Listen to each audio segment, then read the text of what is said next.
Muy buenas tardes, ¿cómo les va?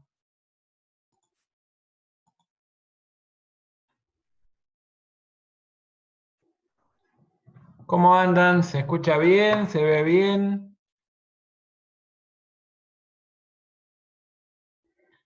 Bárbaro. Muy bien, gracias Janina, gracias Guada, Nadia, Martín, Ariana, Valentina, Victoria, Nadia, Laura, Julieta, Yami, Florencia, muchas gracias, Eric, Patricia, Ignacio. Genial, gracias a todos. Vamos a esperar un par de minutitos y ahí vamos a comenzar a trabajar. Hoy tenemos una agenda bastante interesante.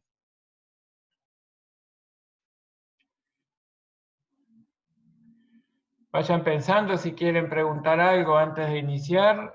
Aquí tengo un par de preguntas de Alberto que las voy a responder al iniciar como había prometido. Y algunas recomendaciones que les quería hacer, ya que, bueno, eh, esta cuestión de la virtualidad creo que vino para quedarse por un buen tiempo. Entonces tenemos que ponernos de acuerdo en algunos asuntos. ¿Mm?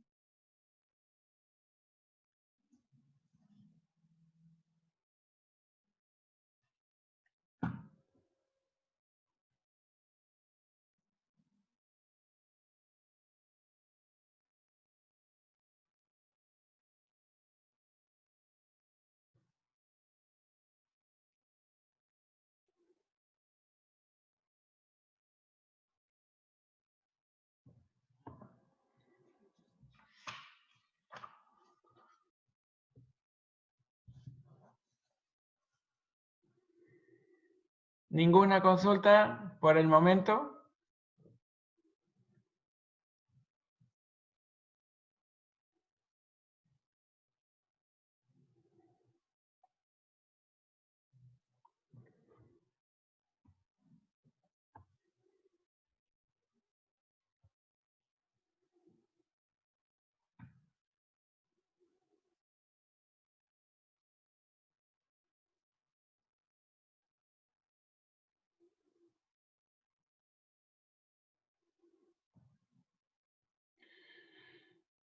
Bueno, siendo las 18 horas, vamos a iniciar con nuestro encuentro de hoy, que es martes 7 de abril de 2020.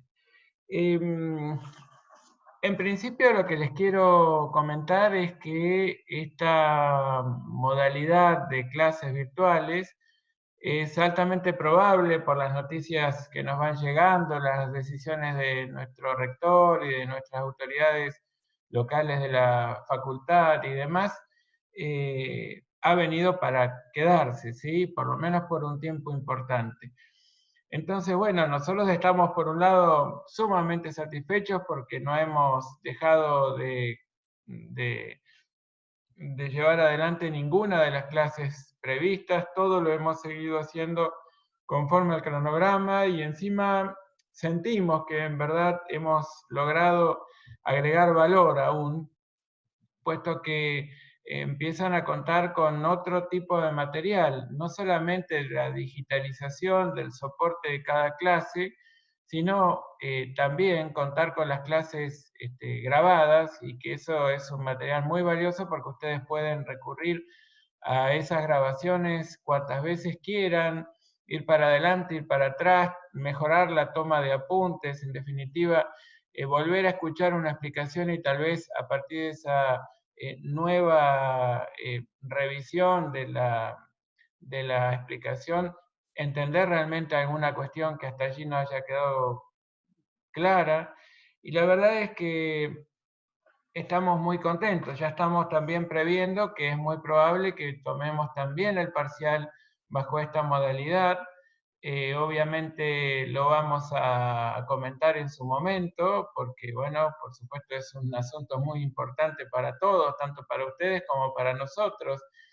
Sepan que cuando ustedes están rindiendo, nosotros también de algún modo lo estamos haciendo porque el grado de respuesta de parte de ustedes también muestra de algún modo el grado de llegada nuestra y de eficiencia de nuestra labor como docentes. Entonces, nosotros también, cada vez que ustedes están rindiendo, sentimos que lo estamos haciendo nosotros.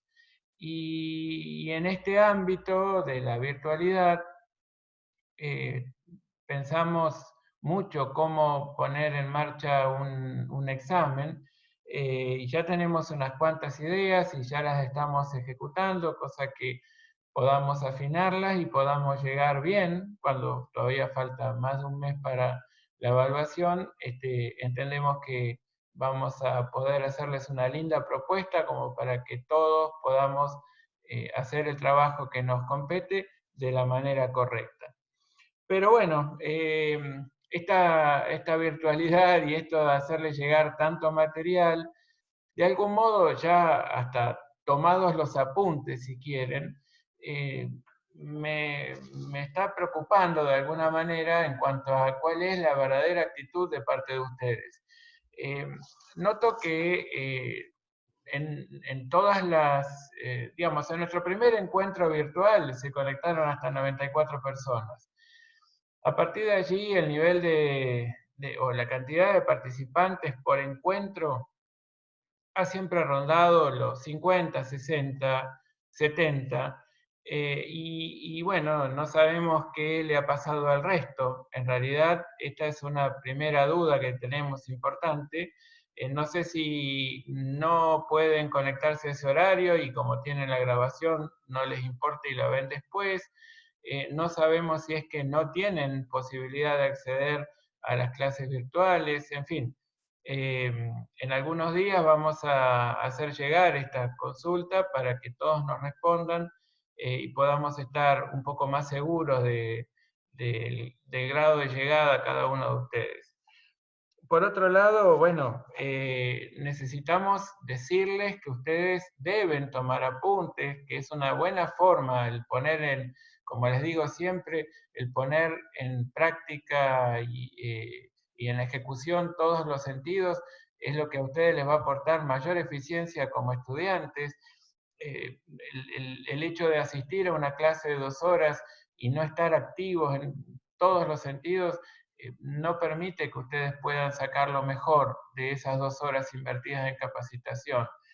Y esto es algo que se los quiero volver a remarcar porque, bueno, eh, aquí los convierte en espectadores cómodos, pueden estar en sus casas, pueden estar distendidos, pueden hasta volver a verlo y en definitiva, sin más que el costo del tiempo que implica volver a aplicar 2 horas para esto, pueden ir comprendiendo los temas, creo yo. Pero bueno, eso no implica que ustedes no tengan que dedicarse mucho, ¿sí? Así como nosotros nos dedicamos mucho a digitalizar material y demás, también les pedimos a ustedes que no nos pidan todo el material digital, porque hay veces que no es que nosotros no se los queremos compartir, sino que no queremos que se acostumbren a tener todo tan a disposición y que implique de parte de ustedes la ausencia de necesidad de ponerse al menos a escribir, ¿sí? Porque bueno, escribiendo, tomando apuntes, se puede fijar muchos conocimientos.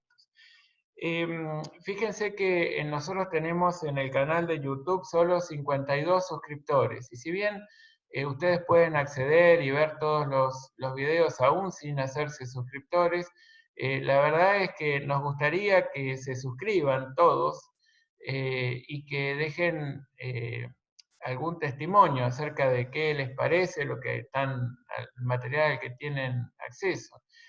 Por otro lado, hay algunas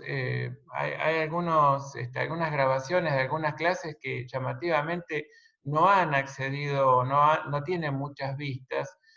Por ejemplo, el caso 9, que es un caso de títulos públicos, perdón, de modelos contables, que es un caso clave dentro de lo que es el estudio de modelos contables, porque tiene que ver con cómo aprender a cómo resolver un caso planteado de ese asunto, la verdad es que no ha tenido muchas vistas.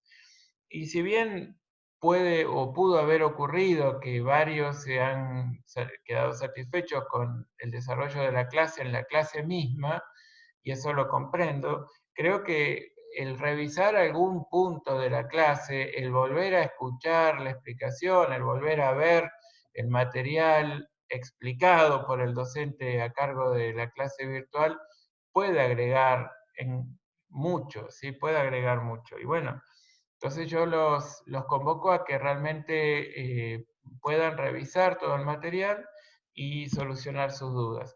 Aquí Alberto nos hace llegar una pregunta, dos preguntas, que dice, con respecto a las llaves de negocio, no me queda bien en claro cómo es que se incorporan junto a la adquisición de acciones.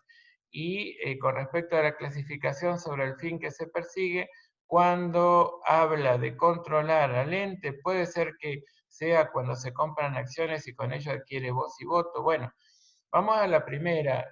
Nosotros no nos preocupamos ahora por la llave de negocio. Claramente no nos preocupamos. Eso es algo que lo vamos a trabajar cuando lleguemos al final de toda esta primera parte de cursado y trabajemos con inversiones permanentes. Allí sí vamos a hablar sobre la posibilidad de que cuando se adquiera una cantidad importante de acciones en el marco de una combinación de negocios, puede ocurrir que haya un pago en exceso o en defecto por alguna razón que en aquel momento lo vamos a revisar. Pero por el momento no se preocupen por eso, si bien surge un poco de la definición de inversiones, eso tiene que ver con las inversiones de carácter permanente. Y por otro lado, en cuanto al fin que se persigue, que decía Alberto, en cuanto a controlar al ente, sí, sí, efectivamente tiene que ver también con las inversiones permanentes. Controlar al ente tiene, digamos, relación directa con la posibilidad de formar o constituir por sí solo la voluntad social en las reuniones sociales de la sociedad emisora, pero lo cierto es que también lo vamos a trabajar cuando charlemos y estudiemos inversiones permanentes. Bueno, esto es un poco lo que les quería decir, no sé si tienen algo más, pero si no, arrancaríamos con la resolución del caso 7, que ayer ya a partir de, bueno, con una pequeña introducción de Bruno, han llegado a revisar un poco cuál era la situación planteada, los ajustes a realizar, y les faltaba contabilizar las operaciones respecto a las cuales la entidad no había hecho nada aún. Aquí dice Alexander, es el tema de la medición antes de venta y etcétera. Veo que los profes tienen diferentes criterios, algunos miden resultados por tendencia por la proporcional y otros por la cantidad en general. ¿Está bien de las dos formas o podrían elegir un mismo criterio para poder verificar resultados? Eh, este, Nico dice, ya tengo 3 preguntas para el taller. Antes vamos a verlo, ¿eh? No es solamente, no es solamente en el taller. A ver, Alexander, acá lo que estamos viendo es que en la medición antes de la venta, nosotros podemos remedir toda la tenencia y luego ver qué nos pasó puntualmente con las acciones o los títulos públicos remanentes al cierre, si es que volvió a modificarse el precio específico, pero si bien son dos maneras de hacerlo, nos tiene que dar lo mismo. Eso es lo importante. ¿Por qué? Porque o ustedes comparan dos momentos de mercado y al comparar dos momentos de mercado lo hacen solo por las acciones o los títulos públicos que vendieron, o lo hacen por todo, remiden al momento de la venta, tal vez una venta de una fracción de la tenencia total, no hay ningún problema, y luego cuando llegan al cierre saben que están remedidos a la fecha de la venta parcial de una cantidad de acciones o títulos que tenían, y por el remanente tienen que remedirlo al cierre. Para el caso es lo mismo, es exactamente lo mismo. Lo importante es que ustedes al remedir solo la porción vendida, ustedes están dejando perfectamente determinado el valor de libros de esa venta parcial, de esos bienes que ya están desapareciendo del activo o canjeándose por otros activos, digamos. En tanto, el saldo remanente continúa allí, y lo que puede ocurrir respecto a ese saldo remanente es que se vuelva a producir una nueva venta en algún momento anterior al cierre. Entonces debamos volver a remedir esa porción. Yo creo sinceramente que lo más lógico es remedir solo la porción vendida, pero de cualquier modo, si lo hacen en conjunto no hay ningún problema.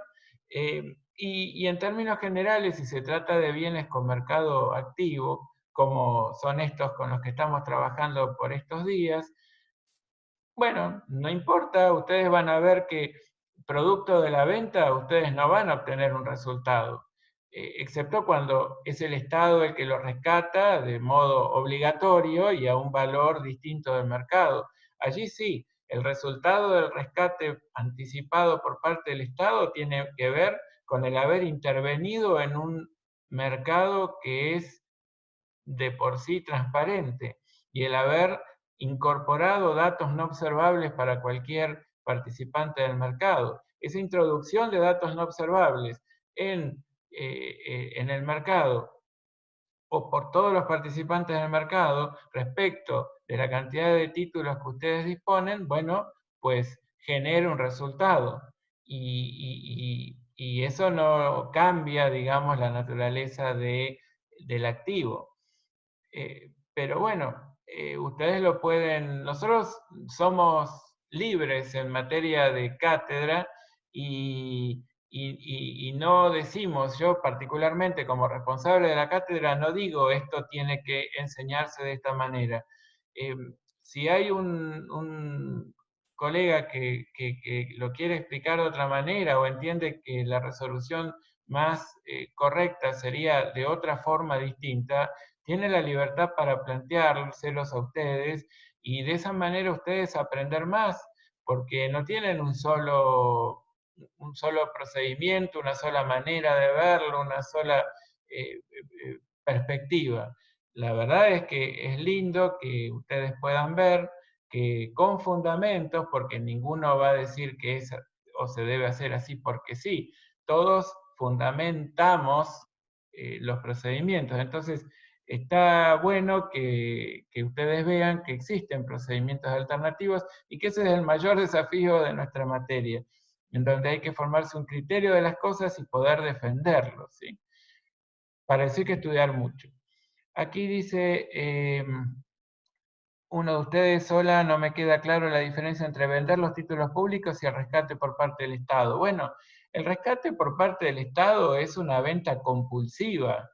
Entonces yo, como estoy obligado a venderlos porque el Estado emisor los quiere rescatar, el Estado los va a rescatar al precio que me ofrece, que no necesariamente es o representa o iguala el precio de mercado. Entonces, por eso es que digo que si en condiciones normales un activo con precio cotizado, cuando se vende, se advierte que no genera resultados su venta, pero sí generó resultados su tenencia, en tanto haya evolucionado entre la fecha de incorporación o de la última medición y esa fecha de la venta, el precio específico de los bienes, bueno,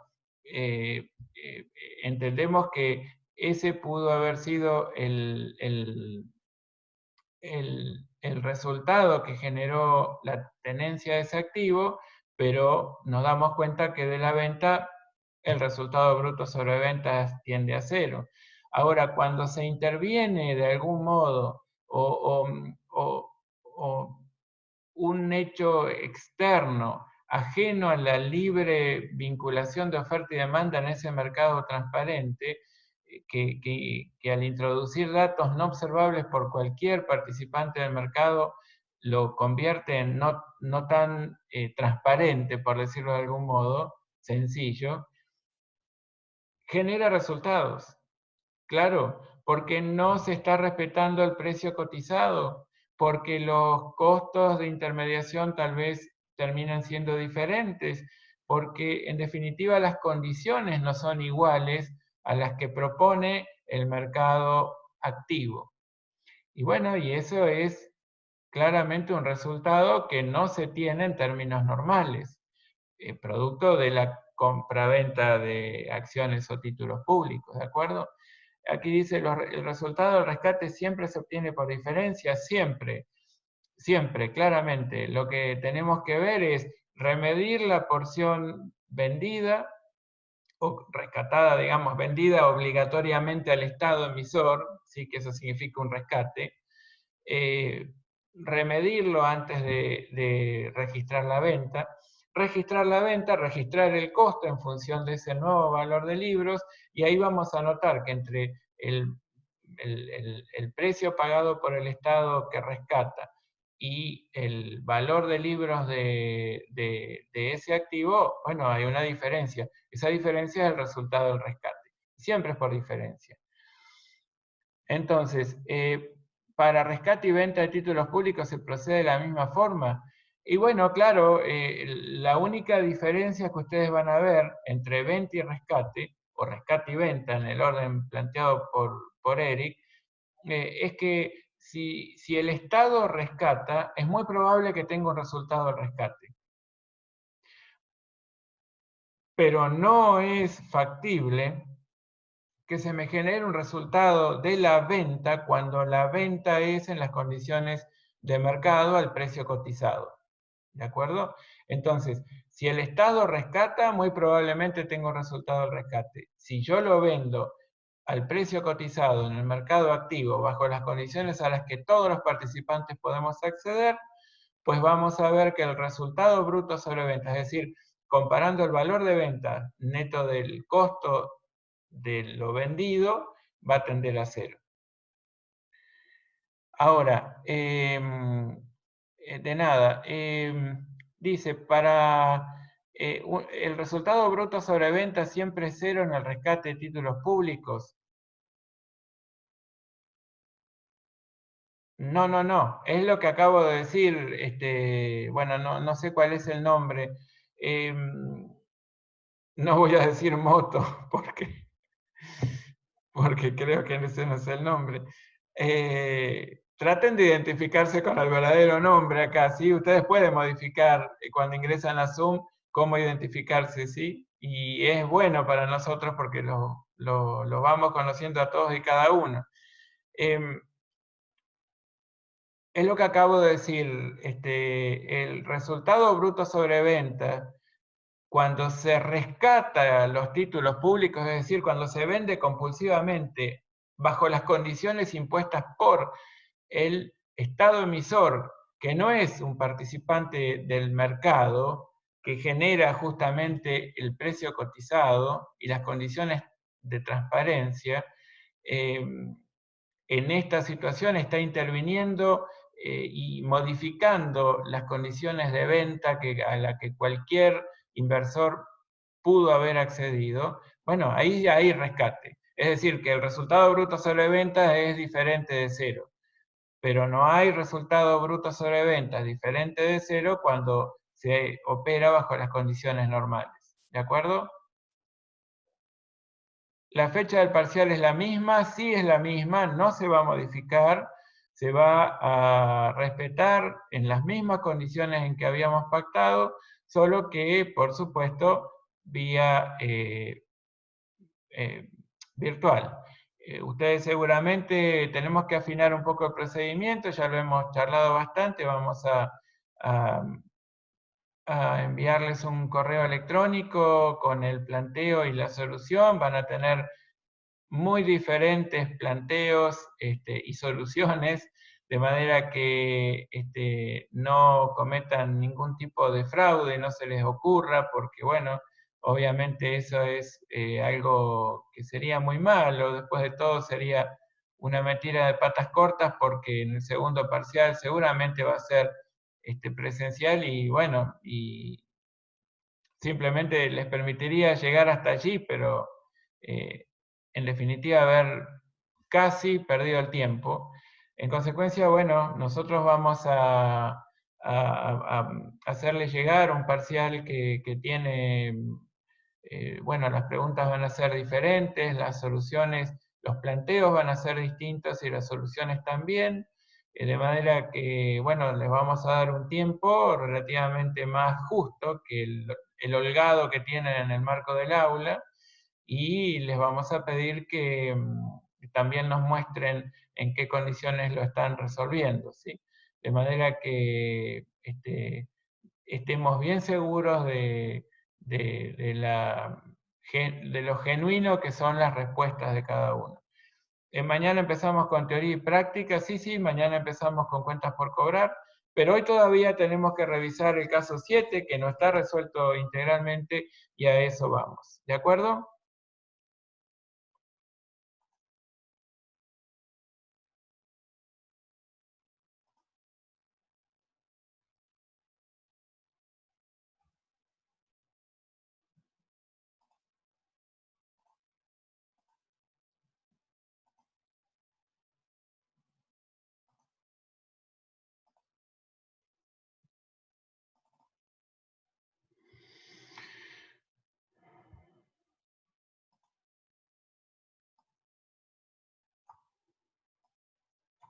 Bueno, cualquier cosa me van avisando a través del chat. Yo los estoy viendo, los estoy, y vamos a trabajar en este Excel que les armamos con todo el planteo insertado en él, como para que puedan ir siguiendo el planteo y la solución. Ayer ya habían empezado a ver con Bruno que estaban trabajando saldos, que esto es muy interesante porque así es como ustedes van a trabajar seguramente en el parcial.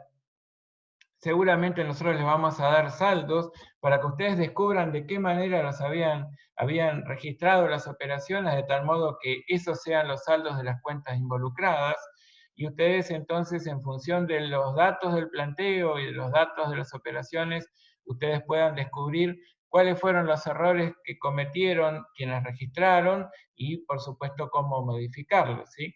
Generando un papel de trabajo que nos demuestra a nosotros de qué modo han pensado la resolución del caso.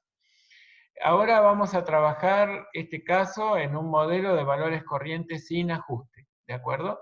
Esto es muy importante y surge se pide en el enunciado, porque nos plantea cuál es el marco dentro del cual vamos a resolver. Entonces, al 31 de agosto del 2010, repasemos muy rapidito, la empresa Integral Sociedad Anónima presenta los siguientes saldos provisorios en el rubro inversiones transitorias. Y tienen 5 saldos, de los cuales hay 2 pares que están totalmente vinculados, títulos públicos y gastos de compra de títulos públicos 1 y 2, y 4 y 5, plazos fijos y el interés a devengar, siendo el único saldo vinculado con la inversión en acciones el que tiene la referencia 3. Esas referencias les quieren o les pretenden explicar cómo ha sido la operación y, de algún modo, cuáles son los datos que han tenido en cuenta los quienes registraron para poder llegar a los saldos que allí se muestran. Bueno, el saldo de títulos públicos 25.000 y gastos de compra de títulos públicos 1.000, ustedes si ven esas denominaciones de cuentas, bueno, sí, la clase de ayer ya la subí, acabo de subirla hace 40 minutos, ¿sí? Ya la tienen disponible en YouTube. Títulos públicos es una cuenta patrimonial del activo del rubro de inversiones transitorias. Gastos de compra a títulos públicos es una cuenta de resultado negativo. Ustedes pueden tener un listado en donde ustedes dicen, pero me están mezclando todo. Bueno, les estamos diciendo qué cuentas se utilizaron referidas a lo que es la inversión en títulos públicos. Ustedes después tienen que saber si eventualmente eso que está imputado a resultados como gastos de compra, en verdad no fue un gasto, sino un costo, en cuanto a que permite obtener un resultado, un flujo positivo de fondos en el futuro, ¿sí? Constituyendo o reuniendo las características de costo necesario para poder perfeccionar la compra de un título público, bueno, pues saben que tienen que activarlo porque reúne todos los requisitos para que sea considerado activo. Bueno, aquí dice que corresponde a la compra de 1000 títulos públicos efectuada el 1 de agosto del 10. El valor de cotización a esa fecha era de 25 pesos, los gastos de compra correspondían a 1 peso por bono y habían sido 1000 los que compraron. Los títulos tienen un valor nominal de 10 pesos cada uno. Recuerden que es muy importante conocer el valor nominal por cuanto la renta siempre se devenga en función del valor nominal de la inversión y devenga una renta del 45% anual. Cuando tienen un dato que dice tanto por ciento anual, ustedes sepan que para proporcionarlo al mes simplemente lo dividen por 12. Si necesitaran proporcionarlo a días, lo dividen por 30, de manera que, bueno, no importa que sea febrero, que sea julio, todos los meses tienen 30 y el año tiene 12 meses o 360 días. Y dice que esa renta se paga en 2 momentos en el año, por semestres, el 30 de junio y el 31 de diciembre respectivamente. Dice, aclara que al 31 de diciembre del año 10 el Estado no abonó la renta devengada. Bueno, y del análisis del libro diario surge que el asiento de incorporación al activo es el único registro contable vinculado a esta inversión. Fantástico. Entonces sabemos que lo único que hicieron fue registrar títulos públicos por 25.000, debitar un gasto de compra, que evidentemente lo considera un resultado negativo por 1000, y acreditar algún medio de pago por 26.000.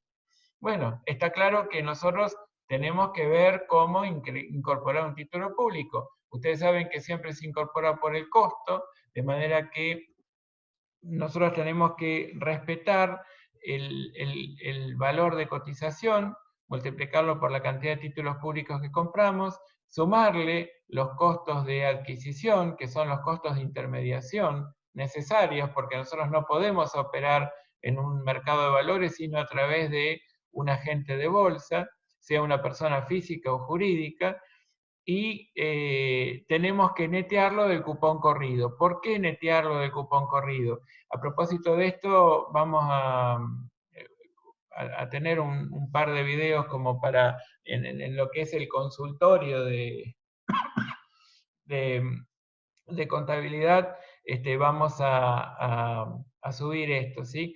El cupón corrido es la renta devengada aún no pagada por el Estado emisor al momento de la compra. No importa que sea renta devengada exigible o devengada no exigible. Lo cierto es que lo único que nos importa es considerar la porción de renta devengada al momento de la compra y que el Estado todavía no haya abonado, ya sea porque no cumplió con su compromiso o ya sea porque no debía haber cumplido con su compromiso porque su momento, el pago de renta estaba determinado en un momento y que es posterior al de la compra. Imagínense, ¿sí?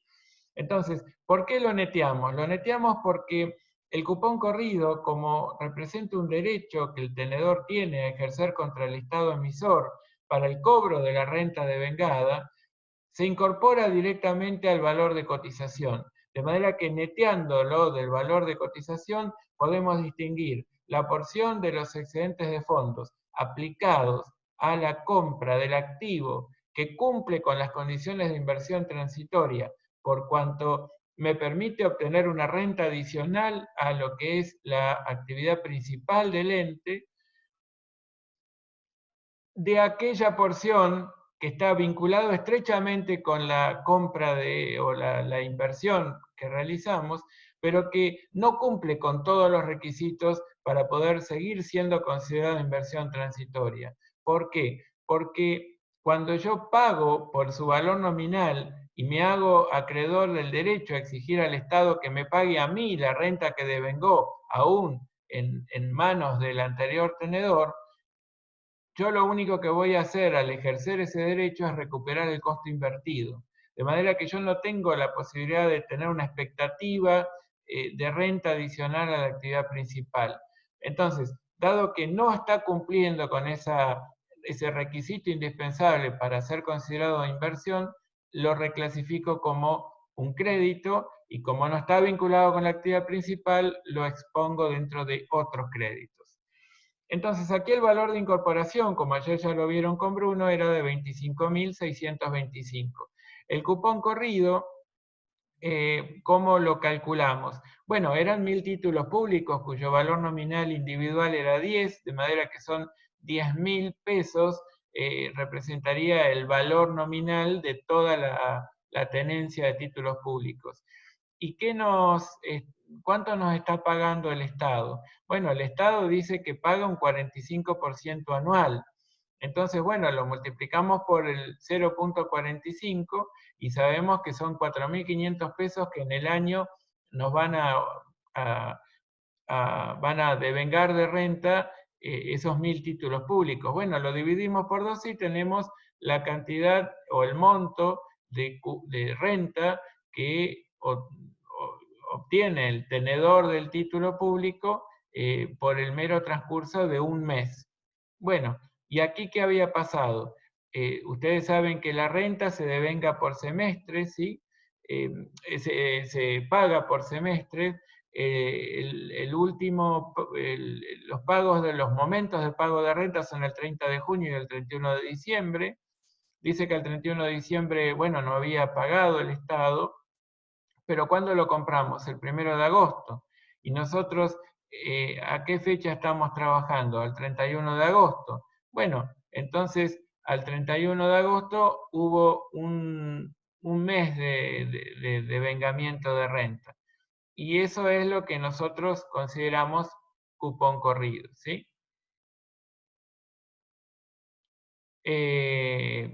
A ver, por las dudas, para que no quede, no genere dudas, ustedes fíjense que están parados al 31 de agosto comprando, ¿sí? Están comprando al 31 de agosto. Y bueno, a ver, están trabajando, digamos, la contabilidad del 31 de agosto. ¿Qué les pasó? Compraron el 1 de agosto los títulos. Durante digamos, durante todo el mes de agosto lo han tenido ustedes, pero desde el último pago de renta, que fue el 30 de junio, pasó un mes. Ese mes de julio es el que corresponde al mes de cupón corrido, o sea, el mes que vamos a trabajar como cupón corrido, ¿de acuerdo? Tal vez yo no fui lo suficientemente claro en este aspecto. Por las dudas les digo, ustedes imaginen una línea de tiempo, como siempre les digo, ubiquen todos los datos importantes para poder resolver contablemente esta cuestión. Entonces, vean que al 30 de junio el Estado pagó. El 1 de agosto ustedes están comprando un título público que ya tiene, 1.000 títulos públicos que ya tienen un mes de renta devengada, aún no pagada por el Estado. No pagada no porque incumplió, sino no pagada porque no era exigible aún, pero lo cierto es que está devengada. Bueno, ese mes, que es el mes de julio del año 10, bueno, ustedes lo tienen que conocer como cupón corrido. Bueno, aquí entonces el valor de incorporación de esos 1.000 títulos era de 25.625, con lo cual lo primero que tenemos que hacer es corregir la incorporación. Los títulos públicos tienen que ser incrementados el saldo de la cuenta por 1.000, porque claramente los gastos de compra de títulos públicos que así habían sido contabilizados no eran tales, sino que representaban un costo necesario, por ende activables. Entonces lo sumamos al valor de la cuenta patrimonial del activo, del rubro inversiones transitorias, títulos públicos bonos. Y saldamos gastos de compra de títulos públicos. Es algo muy importante, es que si aquí les decimos gastos de compra de títulos públicos, la cuenta la llamen igual cuando la acreditan, ¿sí? O la debitan, cuando la ajustan de alguna manera. Si no, es como que están ajustando otra cuenta distinta. Después registran el cupón corrido, es decir, dentro de la cuenta títulos públicos habíamos dejado erróneamente incluidos en ella 375 pesos que en verdad debieron haber sido contabilizados como cupón corrido.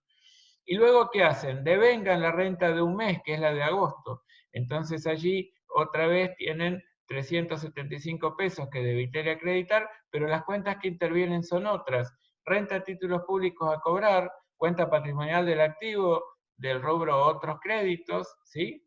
Semejante a cupón corrido, pero cuyo saldo significa algo diferente. ¿A qué van a tener estas dos cuentas? ¿Qué significan cada saldo? A ver, ¿qué dirían que representa los 375 de cupón corrido y que los 375 de renta títulos públicos a cobrar? Bueno, obviamente los 375 de cupón corrido representan la renta devengada al momento de la compra, aún no pagada por el Estado emisor. Y la renta títulos públicos a cobrar o renta a cobrar títulos públicos representa la renta devengada por los 1000 títulos públicos que están en nuestro poder desde el momento en que ingresaron hasta el 31 de agosto. ¿Sí? Muy bien. ¿Por qué el cupón corrido no lo reconozco desde el 31 de diciembre? No, porque el 31 de diciembre del año 10 es un momento posterior al del 31 de agosto. Y el momento anterior, más cercano, de pago de renta fue el 30 de junio del año 10 y el 30 del 6 del año 10. Entonces, cuando no nos dice nada, bueno, es que el Estado cumplió. Aquí nos dice que el Estado no cumplió con el pago de renta de diciembre. Eso va a ser un dato muy importante para nosotros cuando cerremos. Pero de momento nosotros no tenemos que ir para tanto atrás como el 31 de diciembre de 2009 o tanto adelante como diciembre del 2010. Estamos posicionados al 31 de agosto, estamos trabajando esos saldos que mostraba la contabilidad hasta esa fecha y corrigiendo hasta el 31 de agosto. ¿eh? Esto también convengamos algo muy importante. Lo que nosotros no le decimos que ocurrió, supongan bien que ocurrió lo que debía ocurrir, que el Estado pagó o que, digamos, todo se dio conforme lo que estaba previsto, ¿sí? Bueno, después tienen la referencia 3, que es acciones de Nevares por 33.000. ¿Aquí qué tienen? Bueno, corresponde a la adquisición de 1.500 acciones de Nevares a un valor de cotización de 20 pesos cada uno al 25 de julio del 10. La comisión del agente de bolsa y otros gastos ascendían a 3.000. A la fecha de adquisición, esas acciones venían acompañadas por un dividendo ya declarado pendiente de pago, que era de 4 pesos por acción. Entonces, ¿qué hacemos? Dice, bueno, no entiendo el nombre, pero ¿con qué fecha reconocemos estas registraciones?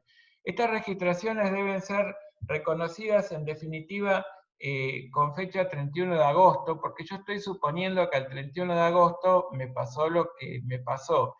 Tenía estos datos, tenía estos saldos y estoy corrigiendo. Y luego voy a ir registrando con las sucesivas fechas las diferentes cuestiones que se fueron dando en el último trimestre del ejercicio.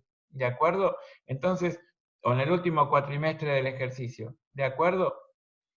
¿Qué pasó con las acciones? Bueno, ustedes saben que son 1.500 acciones que tienen un valor de cotización de 2 pesos cada una, tienen gastos de compra de 3.000 y tienen un dividendo declarado de 6.000. Este dividendo declarado es parte de la expectativa de rendimiento del excedente de fondos aplicado a la compra de acciones. Yo compro acciones con un doble propósito. En este caso a mí no me importa controlar al ente. Yo lo único que quiero es, si se declara un dividendo, hacerme de él, y si evoluciona favorablemente el precio específico de las acciones, poder aprovechar esa ventaja. Y listo, eso es lo que yo pretendo. ¿sí? Entonces, el dividendo declarado antes de la compra indudablemente corresponde o iba a ser reconocido como un derecho propio del tenedor de una acción de la sociedad emisora. Por ende, yo lo que hice fue segregarlo del precio de cotización, porque automáticamente cuando se fija un dividendo, como en este caso se fijó de 4 pesos por acción, la cotización aumenta 4 pesos, ni más ni menos, aumenta 4 pesos. Entonces yo lo segrego y lo muestro como una cuenta por cobrar. Entonces aquí el valor de incorporación era de 27.000. ¿Y qué me pasó? Bueno, cargué dentro de acciones, que la debité por 33.000, un concepto que no debía, ¿sí? Acá lo tienen, acciones de Bares por 33.000. Bueno, un concepto que debía haberlo segregado cuando incorporé la inversión y no lo hice, que eran los dividendos declarados a cobrar por 6.000 pesos. Eso era todo. Después también hice una colocación de plazo fijo y ustedes ya esto también lo vieron ayer. Pertenece a la colocación de 15.000 pesos en efectivo a plazo fijo en el Banco Santander, efectuada el 1 de agosto del año 10, por el plazo de 60 días, a una tasa nominal anual del 48% a interés compuesto. Interés compuesto, recuerden, es cuando luego del segundo, digamos, al cabo del primer periodo de vengamiento de esa renta prometida por la entidad financiera, vamos a aplicar la tasa de interés pactada al monto resultante de sumar ese interés devengado al capital invertido, de manera que siempre se va capitalizando al fin de cada periodo, es decir, se va sumando al capital al fin de cada periodo el interés devengado en ese periodo, de manera que la tasa siempre se va aplicando sobre un monto cada vez mayor periodo tras periodo, de manera que el rendimiento total e interés compuesto es notoriamente mayor que el rendimiento de interés simple, por cuanto en el interés simple la renta que se va devengando, el interés que se va devengando como retribución al factor capital, por el mero transcurso del tiempo es idéntico periodo tras periodo. Aquí Alexander pregunta, claro, porque estábamos acostumbrados a hacer los ajustes al cierre, por eso la pregunta anterior. Ah, correcto, sí. Bueno, tienen diferentes situaciones. Pueden que ustedes tengan todo lo que pasó en el ejercicio y los saldos al cierre, o puede que tengan, como acá, todo lo que pasó hasta el 31 de agosto y lo que ocurrió en el último cuatrimestre del ejercicio, ¿sí? Y bueno, eso depende del enunciado. Por eso es que algo muy importante es que no se encasillen con una forma de plantear o de planteamiento de las situaciones, porque además la realidad es muy compleja, de manera que todos sus clientes el día de mañana o las empresas a las que asesoren les van a plantear cuestiones significativamente distintas, tratamientos notoriamente diferentes de situaciones análogas, y en consecuencia ustedes tienen que ubicarse en cada una de las situaciones, analizar todas las personas que intervienen y los procedimientos que debieron haber llevado adelante en cada uno de esos entornos de trabajo y aconsejar cómo resolverlo, ¿de acuerdo? Entonces, ser flexibles es una condición muy importante y analizar el planteo, no esperando siempre lo mismo, porque justamente nosotros, si por algo nos caracterizamos, es por hacer modificaciones siempre, a todas las cuestiones, para que no piensen que esto se desarrolla como una receta, en donde si somos prolijos y seguimos el paso a paso, nos aseguramos el resultado. Aquí no hay una receta única para poder elaborar cada uno de los platos, ¿sí? Aquí hay tal vez un plato al que queremos llegar, pero tenemos varios ingredientes diferentes y a su vez también combinaciones posibles distintas, ¿sí? Entonces, ese plato al que vamos a llegar va a ser tal vez un poco distinto al que otro llegue bajo las mismas condiciones en cuanto a datos y a planteos generales. Pero bueno, esto es lo interesante, cada uno tendrá sus razones y eso es lo que tendrá que defender y eso es justamente lo interesante, sí, lo lindo. Bueno, aquí tenemos entonces 15.000 pesos impuestos al 48% anual, con lo cual en la fórmula en donde lo multiplicamos por 1 más la tasa de imposición elevado a la cantidad de periodos de imposición, ustedes tienen que expresarlo en tanto por uno. Entonces, al 48% lo dividen por 100, y como es anual, lo dividen por 12 para hacerlos sincrónicos con el exponente representativo de la cantidad de periodos de colocación. Esto es muy importante. Siempre tengan en cuenta que tiene que haber una sincronía necesaria entre cómo está expresada la tasa de colocación, de capitalización, digamos, con la cantidad de periodos de capitalización. Si la tasa está expresada en días, la cantidad de periodos es en días. Si la tasa está expresada en meses la cantidad de periodos. Si está expresado en años la cantidad de periodos. Bueno, el valor nominal del certificado es claramente 16.224. ¿Y por qué? Bueno, porque se devenga en el primer mes 600 pesos y en el segundo mes 624.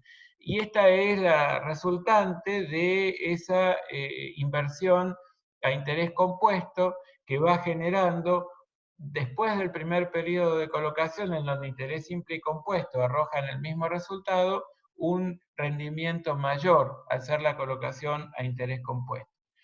Bueno, aquí lo único que nos pasaba es que al 31 de agosto nos faltaba devengar un periodo de intereses que era 600 pesos y con eso lo dejábamos resuelto. Y luego teníamos un conjunto de operaciones. Entonces, ahí nos decían en el enunciado que a partir de ahora se plantean un conjunto de operaciones que, respecto a las cuales nada había hecho la empresa emisora. Entonces, habíamos ahora con estos asientos que hicimos, dejamos todos los saldos correctos al 31 de agosto y a partir de ahí tenemos que ir trabajando. Pero ojo, cuando nosotros entendemos que la empresa en marcha es una entidad compleja, en donde se dan sucesivamente y simultáneamente un conjunto de hechos económicos que el sistema contable debe registrar, bueno, tenemos que tener presente qué es todo eso que debemos registrar regularmente.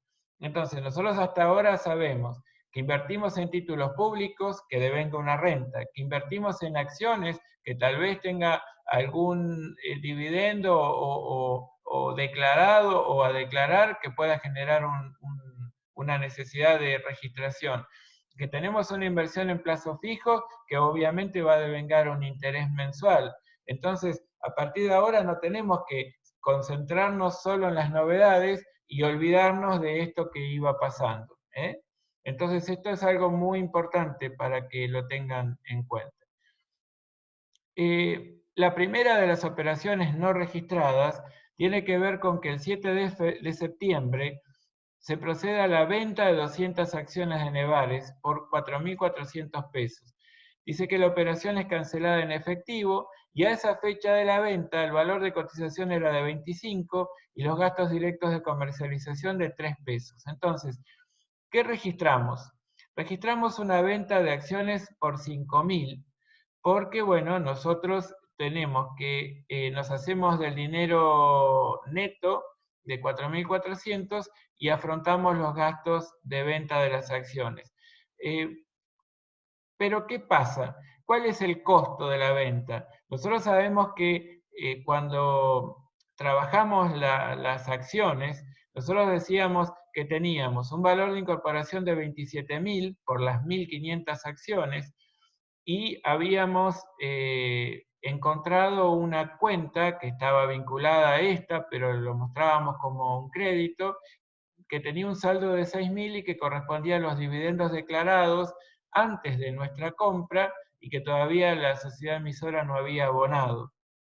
Entonces, ¿por qué esto es relevante? Esto es muy relevante para resolver esto que vendemos, porque tenemos que ver que 6.000 eran los dividendos a cobrar por 1.500 acciones. Si nosotros vendemos 600, ahora ese derecho lo transferimos a quien resultó adquirente de las acciones, de manera que tenemos que saldar proporcionalmente todas las cuentas vinculadas con la inversión en acciones. Entonces, acciones Nevares la tenemos con un saldo deudor de 27.000 pesos por 1.500 acciones. Entonces nosotros tenemos que dividirlos por las 1.500 y multiplicarla por la cantidad que vendimos, por 200. Y ahí es donde nos damos cuenta que acciones Nevare la tenemos que acreditar por 3.600. Y los dividendos declarados, que son 800, ¿por qué son 800? Porque nosotros teníamos dividendos declarados por 6.000 a cobrar por 1.500 acciones. Lo dividimos por 1.500 y lo multiplicamos por 200 y esa es la porción del derecho que resignamos al vender las 200 acciones. Entonces, ahí nos damos cuenta que el costo de venta es de 4.400. Y bueno, y efectivamente lo vendimos al mismo valor que tenía en la contabilidad.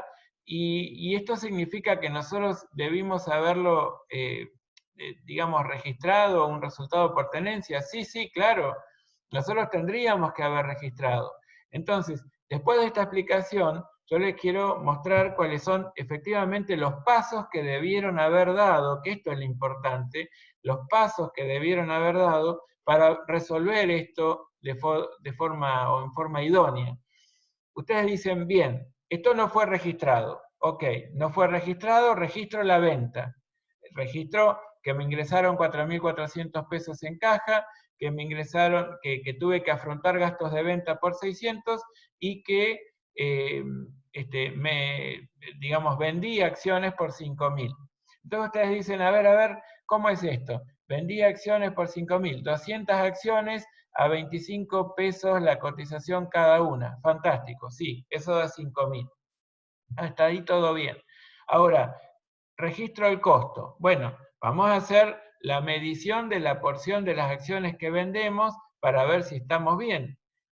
Y si quieren, la medición del total, como quieran. ¿Sí? Entonces acá tienen una forma diferente. Acá estamos viendo que hay un valor original de 27.000 y un valor corriente de 27.000. Entonces no hay resultado por tenencia.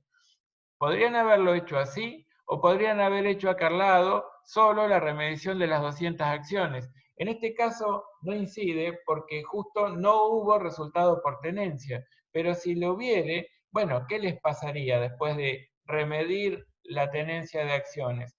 Bueno, al remedir antes de registrar el costo, ¿sí? Es decir, ustedes acá tendrían que haber insertado un par de renglones y registrar el resultado por tenencia, ¿sí? Resultado por tenencia, acciones. Bien. Positivo, negativo, como corresponda, ¿sí? Puede estar ahí, puede estar en el debe, no importa. Pero claro, acá, ¿qué tienen? Nada que registrar, ¿sí? La cuenta se llamaba Acciones Nevares, ¿sí? Entonces, imaginen que hubieran hecho eso, Acciones Nevares, ¿sí? Y, bueno, han hecho eso y dicen, bueno, 0, 0, ¿sí? Entonces, bueno, acá, ¿qué tienen? Nada, no tienen nada que registrar. En realidad, si quieren, para no olvidarse, pueden decir, bueno, yo remedí las acciones que vendí. Sí, las remedieron y el resultado por tenencia da 0. En consecuencia, yo lo único que tengo que hacer es seguir trabajando y registrando el costo al valor corriente del momento de la venta. Y ustedes se dan cuenta que tienen un valor de venta de 5.000 y un costo de ventas de 4.400. Si ustedes me dicen, ay, a ver, cada vez entiendo menos esto del costo de ventas. Bueno, aquí lo que en realidad está influyendo es que ustedes dicen tener un dividendo declarado a cobrar de 800, ¿sí? que ahora resignaron. Y tienen una cantidad de acciones que vendieron de 200 y una cantidad de acciones con las que se quedaron que son 1.300. Si ustedes se fijan en cuál es la cotización al momento de la venta, ustedes dicen que es 25 pesos, 3 los gastos directos de comercialización, con lo cual el valor neto de realización es el que surge de hacer 22 por 1.500, y a eso le tienen que restar 6.000, ¿no? Le tienen que restar 6.000. ¿Por qué le tienen que restar 6.000? A esos 33.000, ¿por qué le restan 6.000? Porque son los dividendos declarados, ¿sí? Genial. Entonces, el valor corriente no cambió respecto del valor por el que ustedes pagaron. Fíjense que ustedes habían registrado originalmente 33.000 en acciones Nevares. Lo único que hicieron fue segregar los dividendos a cobrar, y entonces entre acciones y dividendos a cobrar forman lo que invirtieron en acciones. Y como no hubo una evolución en el precio específico, bueno, cuando lo vendieron al valor de libros, ¿sí? Lo vendieron al valor de libros. Si ustedes dicen, a ver, el resultado por tenencia cero, y sí, las acciones que vendieron no le generaron un resultado durante la tenencia y los vendieron al valor por el cual los tenían medidos en el activo. Bien, hasta acá vamos. Otra cosa que no se tienen que olvidar es que están en septiembre. Por lo tanto, bueno, devengan un mes más de renta de títulos públicos y devengan un mes de intereses del plazo fijo. Muy fácil. El interés del plazo fijo, si hacen la cuenta de 15.000 por 1 más 0,48 a la 12 elevado a la 2 menos los 15.600, que hasta allí era el valor de capital más intereses devengados, da 624, con lo cual devengan el último mes de pago de renta o de rendimiento de la imposición en plazo fijo. Bien, después tienen el punto B, que también es sencillito. Dice que el 2 de octubre se retira la colocación efectuada en el mes de agosto, es decir, esos 16.224 pesos.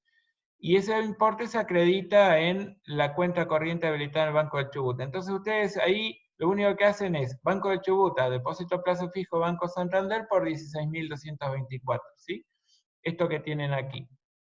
Ahora, sin embargo, nos continúa contando el enunciado, el perfeccionado instinto inversor del gerente financiero impulsa que Integral Sociedad Anónima reinvierta el 25% de los fondos obtenidos en el plazo fijo, mantenido en el Banco Santander.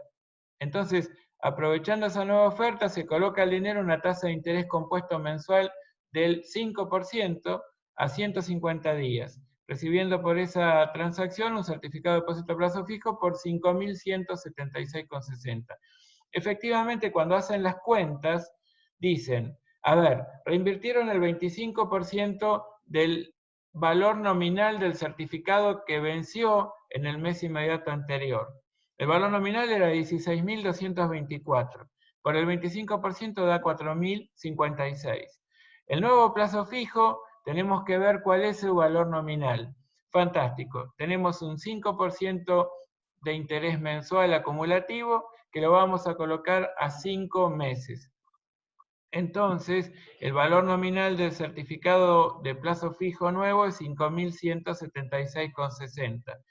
Los intereses positivos a devengar claramente son 5.176,60 menos 4.056, que es el capital impuesto. Entonces son 1.120. Ahora, bueno, lo único que tenemos que hacer ahora es registrar la inversión. Después, cuando pase el tiempo, vamos a ir devengando los intereses del plazo fijo. ¿De acuerdo? Antes de pasar al punto C, aquí tenemos una pregunta. Dice, profe, cuando calculo el resultado por tenencia, valor original menos valor corriente, y si el valor corriente es mayor, y por lo tanto me da un resultado negativo, ¿por qué decimos que es positivo el resultado? Uy, uy, uy, uy. Mm, no entiendo bien el planteo. El resultado, ¿por qué es positivo?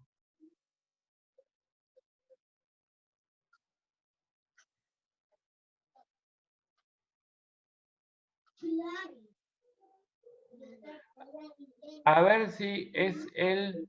A ver, Pablo, si lo decimos en voz alta o no sé cómo es NBX.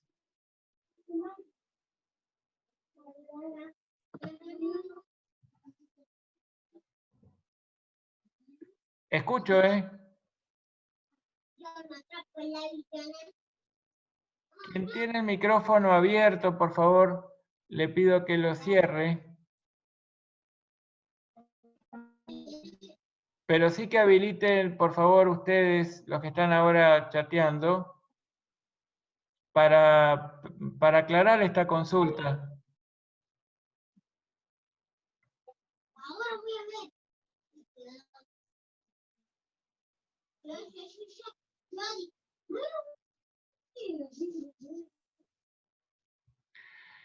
En realidad, ustedes tienen que pensar, sí, la persona que preguntó puso mal. Bueno, a ver, aclarémoslo tomando el micrófono, habilitando el micrófono, por favor.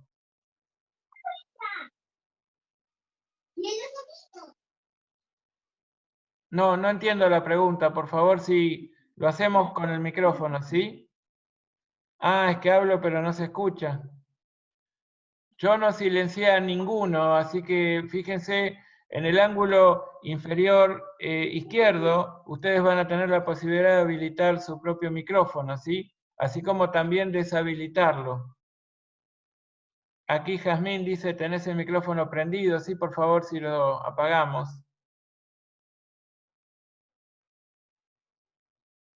Abro el micro, pero no me escucha. Bueno. Entonces, tratemos, Pablo, de redactar mejor la pregunta y luego, mientras tanto, seguimos, ¿de acuerdo? Vamos a hacer eso. Ah, es que no preguntó Pablo, claro, fue NBX. Sí, es que no sé quién es NBX. Bueno, gracias Pablo por la buena onda. El asunto es que NBX nos tiene que echar un poco de luz sobre el tema porque no hay manera de entender esto. Bueno, genial. A ver, vamos a seguir así trabajamos un poquito más. En el punto C, parece que, bueno, vendemos el 20% de los títulos públicos que teníamos, ¿sí? Se reciben 6.600 pesos en efectivo por la operación, siendo el valor neto de realización de cada bono 33 pesos, ¿sí? Entonces, los cálculos al momento de la venta. Fíjense los cálculos auxiliares. Nosotros lo que hacemos es remedir la tenencia. Bueno, nosotros vamos a refrescar un poquito a ver qué había pasado con los títulos públicos. Teníamos títulos públicos por un valor de incorporación de 25.625, eran 1.000 títulos públicos, y teníamos una renta que devengaban esos 1.000 títulos públicos de 375 pesos por mes, lo cual significaba el 1% mensual, ¿no es cierto? A ver. Una renta del 45 anual. Correcto. Muy bien. 45 por 10.000 pesos de valor nominal daba 4.500, dividido 12, 375. Genial. Esa era nuestra situación. Ahora vamos al punto C de las operaciones posteriores del último cuatrimestre, que no habían registrado nada, y decimos, bueno, ¿qué registrarían? Bueno, antes de registrar la venta, remidamos lo que tenemos. Genial. Si remedimos todo, que acá hay una nueva y diferente opción de las que yo les dije, ¿ven? Es Valor de libros, 25.625. Valor corriente, 1.000 títulos públicos por 33 pesos son 33.000 pesos, ¿sí? Es decir, el valor de cotización de todo el paquete de acciones de títulos públicos que tengo es 33.000. Menos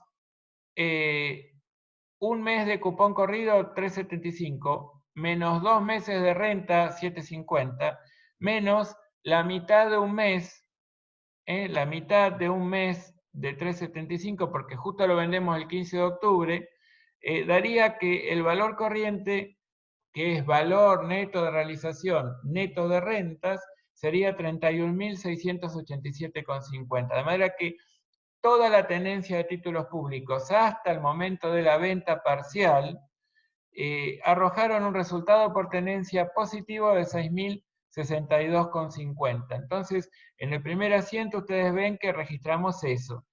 Títulos públicos, bonus, a resultado por tenencia de títulos públicos por 6.062,50. Luego hacemos todas las cuentas relacionadas con los títulos públicos que vendimos. Nosotros tenemos un valor de libros ahora de 31.687,50 que corresponde a 1.000 títulos. Es que nosotros ahora estamos vendiendo el 20%, entonces el valor de libros de los títulos públicos que vendemos es de 6.337,50 y el cupón corrido, que era 3.75, también le aplicamos el 20% porque es el 20% que vendimos, con el 80% nos quedamos. Y nosotros queremos ver de todas las cuentas vinculadas con la inversión, cuál es el saldo por el que tenemos que acreditarla para justamente mostrar cuál es el costo de todo esto de lo que nos estamos desprendiendo, ¿sí? Que es el 20% de la tenencia.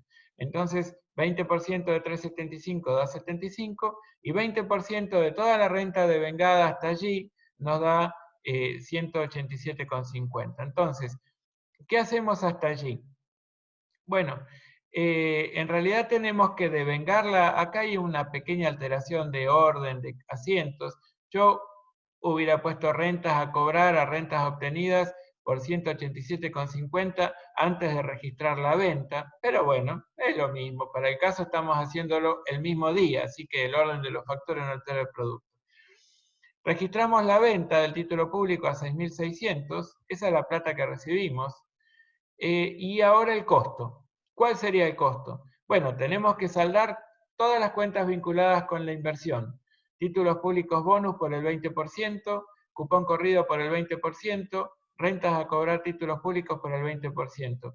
Todo eso nos da 6.600. ¿Ven? En realidad nosotros lo medimos a valor corriente y si lo vendemos en función de la cotización, el resultado por la venta es 0, ¿sí? Y solo hemos obtenido un resultado por la tenencia que demuestra que hay o hubo entre el mercado del momento de la compra y el mercado del momento de la venta una evolución positiva en el precio específico de los títulos públicos de 6.062,50.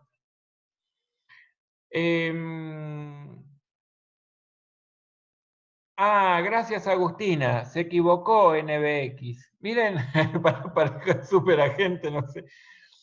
No es valor original menos valor corriente, es valor corriente menos valor original. Por eso en el ejercicio figura que es un resultado positivo cuando valor corriente es mayor a valor original. Bueno, está bien. Bien. Entonces, ¿qué nos falta hacer a este momento que estamos? Nosotros ahora estamos en octubre, ¿de acuerdo? Ya al 31 de agosto dejamos todo ok.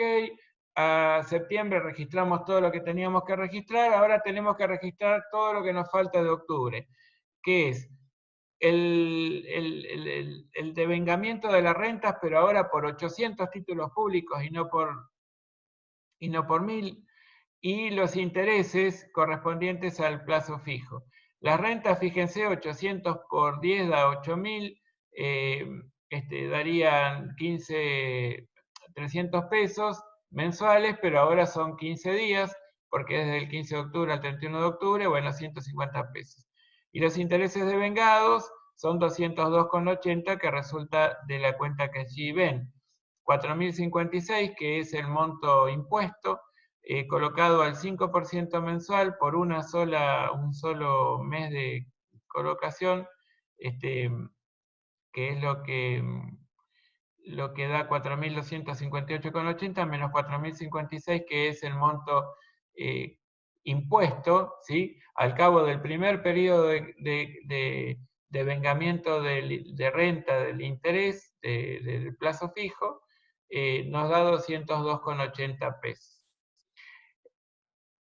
Muy bien. Dice que este señor, que por lo visto se vende como muy bien, el gerente financiero, parece que recomendó que se compre moneda extranjera. Dice para resguardar los efectos nocivos de la creciente inflación. Y alguien puede decir, uy, ¿no tendríamos que haber trabajado la unidad de medida? No, no, no, porque ustedes ya saben que están trabajando en el modelo de valores corrientes, sin ajuste. De manera que, bueno, esto lo habrá tenido en cuenta el gerente, pero era como cuando en Argentina no se podía reconocer que había inflación, ¿se acuerdan?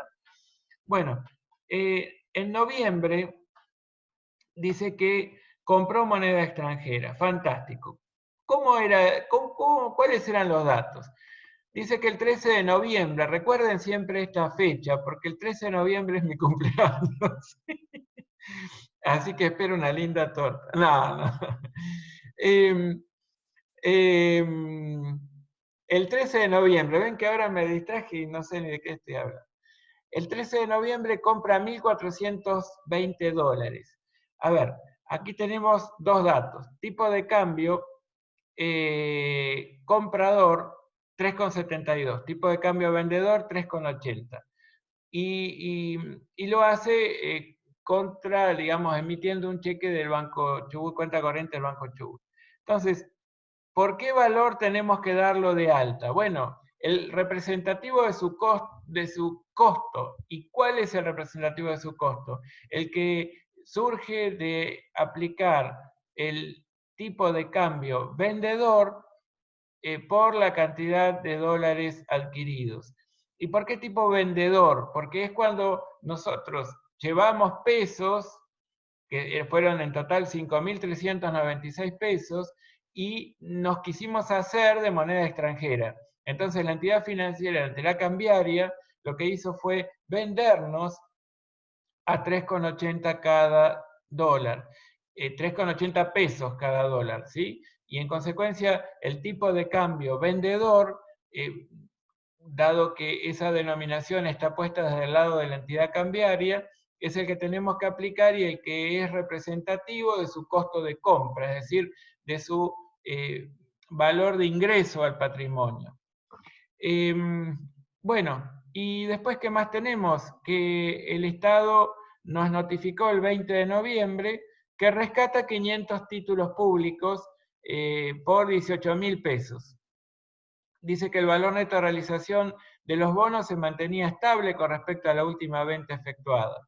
Entonces, si se mantenía estable, lo único que tengo que hacer es reconocer el devengamiento de la renta a cobrar correspondiente a 2/3 de un mes, que son 200 pesos, y registrar que entraron 18.000 pesos a la cuenta corriente. ¿Cuáles son los saldos? Los saldos de las cuentas que nosotros tenemos que ir eh, teniendo en consideración para poder saldarlos en la proporción en que vendimos estos títulos.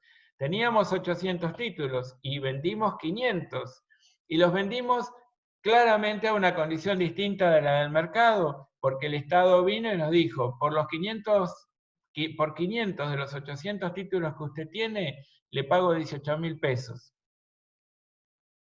Bueno, no quiero vender, usted me los tiene que vender igual. Bien, entonces bajo esas condiciones es que se generan resultados. Entonces, títulos públicos tenía un valor de mercado, un valor de libros de 31.687,50 menos 6.337,50. Recuerden, estos 6.337,50 son los que dimos de baja cuando vendimos 200 de los 1.000 títulos públicos que teníamos. de manera que así quedamos con los 800 títulos, que dividido 800 y multiplicado por 500 nos da el valor de libros de la porción que estamos vendiendo. El cupón corrido también teníamos 300 por 800 títulos, de manera que lo multiplicamos por 500 y nos da 187,50. Y rentas a cobrar lo mismo, la proporcionamos a 500 títulos públicos. Saldamos las cuentas vinculadas con la inversión, todas estas cuentas, en función de 500 sobre 800, ¿sí?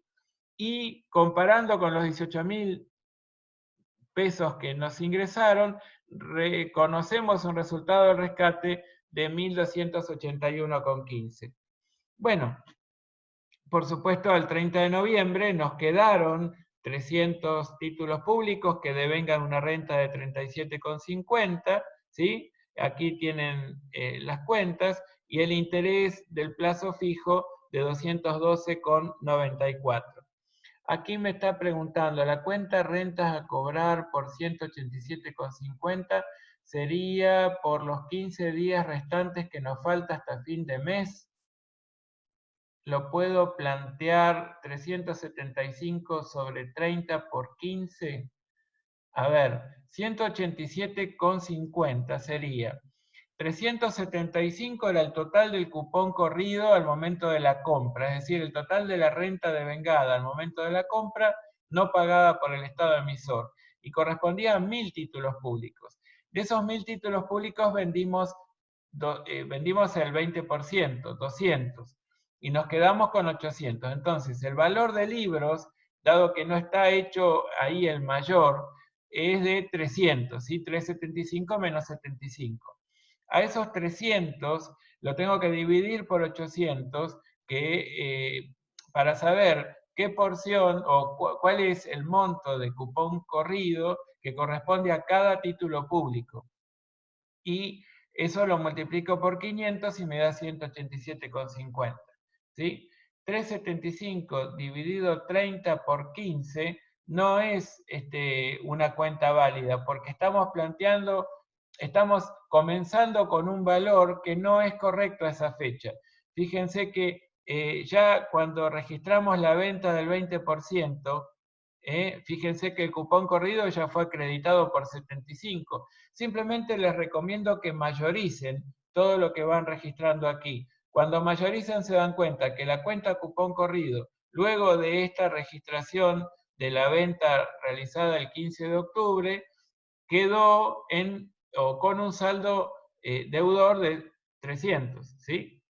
Y bueno, es del ejercicio C. Sí, claro.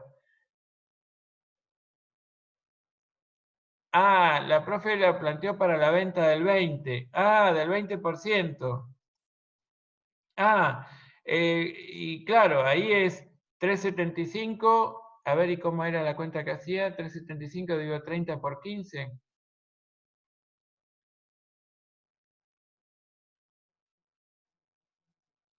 ¿Y por qué 30?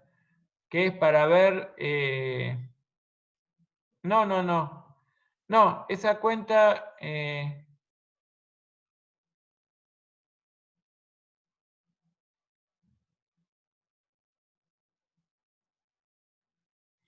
a ver, si hacemos 375, que era el total del cupón corrido, y lo dividimos por 30, que es la cantidad de días que tiene un mes, y lo multiplicamos por 15, que es la cantidad de días que transcurrieron hasta el momento de la venta, sí, sabemos que son los 75 pesos, va. No, no, pero eso no nos lleva a nada. No, no, no nos lleva a nada, como es quien preguntó. Patricia, no nos lleva nada esa cuenta, no, no, no nos confundamos, porque, eh, claro, no pensé que es el restante de los días que quedaban. Bueno, perfecto. No, eso no nos lleva a nada, ¿por qué? Porque nosotros lo único que tenemos que hacer con los 375 es saber qué es renta, qué es cupón corrido, es decir, renta devengada no cobrada al momento de la compra, que es por 1.000. representativo o correspondiente o imputable a 1000 títulos públicos. Que yo vendí el 20%, pero que hasta el día 15 de octubre tuve 1000. Entonces, bueno, yo lo único que tengo que hacer es devengar la renta, pero la renta ya la reconozco como resultado positivo. El cupón corrido no se modifica, es una cuenta inalterable. Solamente la voy acreditando como costo de las sucesivas ventas que pudo haber hecho de la tenencia, o bien cuando el Estado paga, ¿sí? Bien puede ocurrir que el Estado diga, bueno, yo cancelo el 50% de lo que correspondía o de la renta devengada. Fantástico, cancelo el 20%, 50%, el X%. Entonces ahí el cupón corrido lo tengo que saldar en función del monto cancelado. Cancelo el 100%, fantástico. Desaparece cuenta cupón corrido como una cuenta por cobrar, ¿de acuerdo? Bueno, se puede hacer con 2 asientos, se puede hacer en un solo asiento, lo registran como quieran, pero les va a dar lo mismo, ¿sí? Esa es la máxima. Y vamos a apurarnos un poquito para poder llegar a resolver todo, ¿sí? El 20 de noviembre, en definitiva, cuando registramos el rescate de títulos públicos, reconocemos un resultado positivo de 1.281,25. Y bueno, y por supuesto el devengamiento de las rentas correspondientes a los títulos remanentes y del interés devengado por ese mes de noviembre. ¿Qué pasó en diciembre? Nada, nada ha pasado en diciembre, de manera que lo único que tenemos que hacer es devengar la renta de los títulos públicos remanentes y la renta de la inversión en plazo fijo. Y luego al 31 de diciembre tenemos que hacer la medición de todos los activos que poseemos. Y aquí es algo muy importante porque yo quiero que ustedes tengan bien presente cómo es el procedimiento, ¿sí? Para los títulos públicos, dice que al 31 de diciembre la cotización era de 32 y los gastos de venta de 2 pesos por título. Sepan que tienen que medirlo al valor neto de realización, neto de rentas, en un modelo de valores corrientes, sin ajuste. Entonces dicen, valor original, el valor de libros, 9.506,25. ¿El valor corriente cuál es?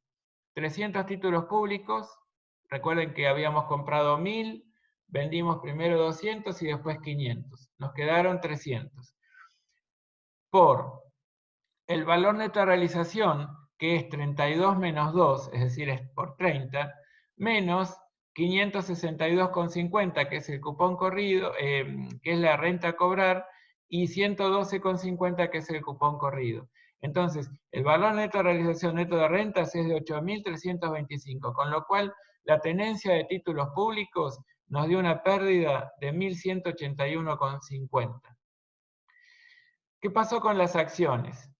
Bueno, las acciones dice que cotizaban en bolsa a 20 pesos cada una, que la comisión del agente de bolsa y los gastos de venta se estiman en un 5% en conjunto, ¿sí?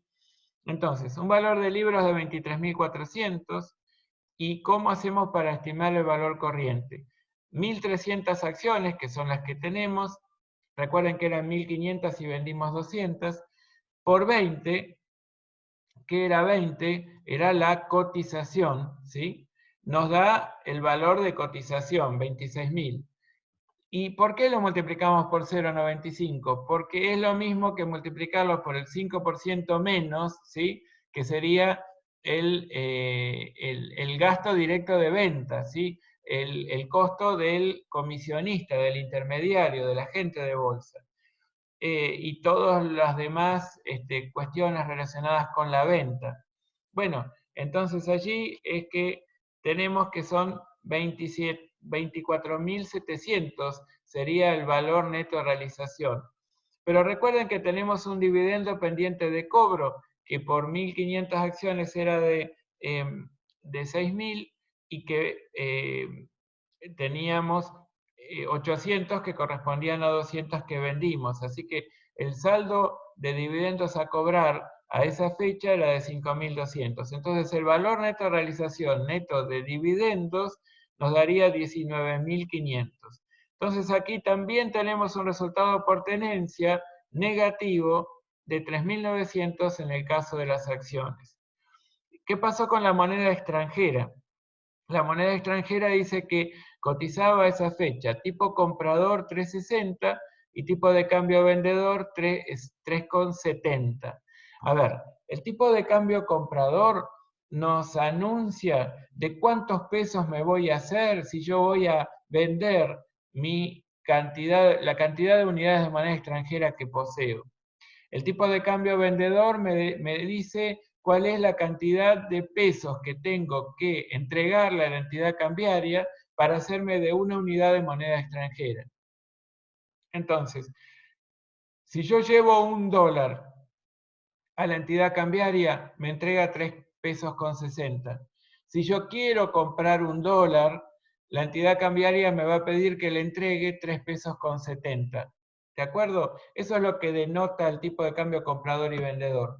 Entonces yo ahora tengo en mi poder unidades de moneda extranjera. Yo tengo que saber al cierre cuántas unidades de moneda local representan esa cantidad de unidades de moneda extranjera. Entonces tengo que recurrir al tipo de cambio comprador. Por eso es que utilizo 3,60. Son $1.420 por 3,60, 5.112. Y realmente la genialidad del asesor financiero, del gerente financiero, no fue tan importante porque fíjense que también perdieron con la tenencia de la moneda extranjera, de manera que el resultado por tenencia dio 284 pesos de pérdida. Y bueno, la verdad es que no se está luciendo mucho el hombre. Con los títulos públicos perdió, con las acciones perdió, con moneda extranjera perdió. Yo creo que para atrás invirtiendo, tal como dice Emiliano, yo no lo voy a llamar nunca a este. Bueno, ¿y qué más tenemos? Bueno, el depósito a plazo fijo. Ya se efectuó el devengamiento, entonces tenemos un valor nominal de 5.176,60 que no cambió, y el total de intereses pendientes de devengamiento, porque recuerden que era una colocación a 5 meses, ¿sí?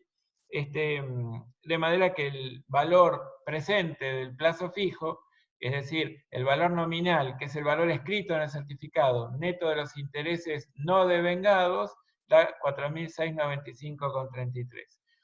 Bueno, y acá lo único que hacemos es la exposición, porque fíjense que nosotros tenemos varias cuentas vinculadas con la inversión, pero no todas susceptibles de ser expuestas en el mismo rubro. Entonces, dentro de inversiones transitorias tenemos, y esta forma de exponer, yo la criticaría, digamos, ¿en qué sentido? Y lo dejé así a propósito para hacerles este comentario. Miren, si yo tengo que exponer el activo en función de las normas en vigencia, yo tengo que hacerlo en función de un orden decreciente de liquidez. Entonces, primero lo más líquido y luego lo menos líquido. ¿Qué significa lo más líquido? Significa lo que más fácilmente pueda convertir en dinero efectivo. Entonces, si yo tengo títulos públicos, yo tengo acciones, tengo un plazo fijo y tengo moneda extranjera, ¿qué es lo que normalmente puedo aspirar a convertir primero en dinero? Bueno, alguien puede decir, la moneda extranjera es en sí un medio, puede convertirse en un medio de pago, sí, después de todo lo demás también, así que ojo. Ahora, eso es más líquido que lo demás y esto también lo podemos discutir porque alguien puede decir, pero si todos tienen mercado activo, entonces yo no tengo que esforzarme para vender, basta que diga, yo necesito, no sé, 20.000 pesos, bueno, vendo las acciones de Nevares y algunos títulos públicos. Y lo logro. Es decir, que la inmediatez en cuanto a la conversión en dinero efectivo de estas inversiones, justamente que tienen esas características, bueno, es realmente inmediata. Entonces, está bien que anote en primer término títulos públicos, en segundo término acciones, en tercer término el depósito en plazo fijo y luego moneda extranjera, sí, tal vez puede ser en función de la intención de la entidad, ¿de acuerdo? Entonces, todo esto lo tienen que tener en cuenta a la hora de exponer también. Y por supuesto, lo accesorio sigue a lo principal, de tal modo que si nosotros habíamos anotado títulos públicos primero, ¿sí? Y acá es algo que ustedes lo pueden criticar y yo se los tengo que aceptar, pero es más que nada para que ustedes lo vean, vean desde lo grosero, ustedes se pueden dar cuenta que, bueno, no fue algo acertado. Miren, si ustedes dicen, primero los títulos públicos, porque yo, por X razón, me desprendería primero de los títulos públicos, bueno, fantástico. Dentro de las cuentas por cobrar de los otros créditos, anotaría rentas a cobrar y cupón corrido y rentas a cobrar primero, ¿sí? Si es que primero lo anoto dentro del rubro inversiones transitorias. Y siguiendo el orden decreciente de realización, que puedo haberlo estimado de esta manera y yo no tengo por qué decir que está mal, bueno, acciones Nevares lo expondría por 19.500. No tengo ninguna otra cuenta dentro de inversiones correspondiente a las acciones, pero sí acá, dividendos declarados a cobrar por las acciones de Nevares, ¿sí? Por 5.200. Bueno, tengo el plazo fijo neto de intereses y tengo la moneda extranjera. La moneda extranjera que representa su valor corriente al cierre. ¿De acuerdo? Bueno, aquí les apunté las preguntas tópicas o nucleares que están en la guía. Y entonces yo ahora lo que quiero es que a partir de este momento, cada uno de los que quieran responder, activen su video, activen su micrófono y hablen y respondan a estas preguntas, porque esto lo vamos a tomar como un ejercicio interesante para poder ver de qué manera nos manejamos con el lenguaje propio de la disciplina, ¿sí? Entonces, nuestra primera pregunta tópica es, ¿qué es una inversión transitoria? Independientemente que vayan pensando y redactando alguna pregunta sobre todo lo que vimos hoy, que fue mucho, bueno, ¿qué es una inversión transitoria? La pueden responder fácil. ¿Quién dice yo? A ver, ¿quién dice yo? ¿Quién levanta la mano? ¿Quién dice yo la voy a responder?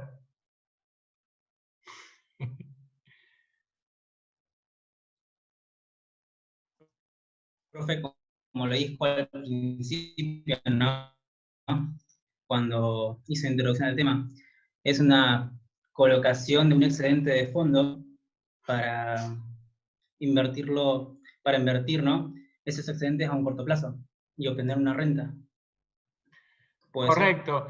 Piensen siempre que para dar una definición completa tendrían que decir en este caso que esa renta a la que aspiran a obtener no tiene necesariamente relación directa con la actividad principal de la entidad.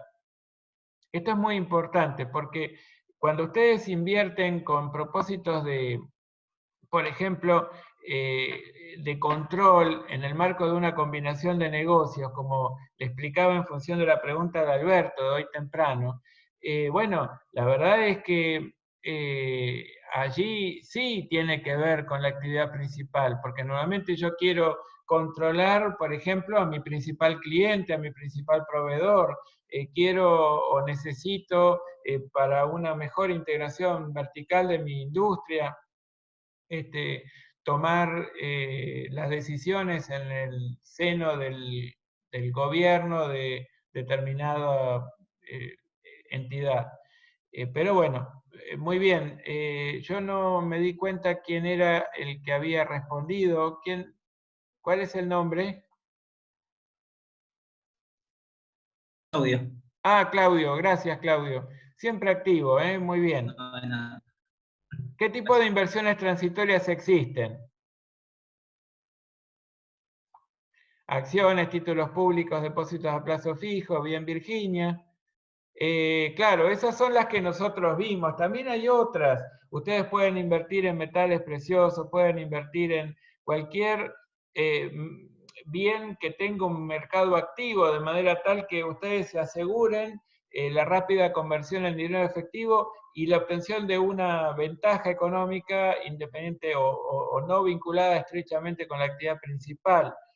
Entonces pueden, no sé, comprar cuotas partes de un fondo común de inversiones, en fin, hay muchas otras inversiones financieras y también inversiones en activos, digamos, que tienen un precio cotizado y que garantizan su rápida conversión en efectivo o equivalente de efectivo. ¿Cómo incorporamos dichas inversiones al activo? Detalle el procedimiento completo y fundamente. A ver, ¿qué dirían acá? Me gustaría escuchar a alguien.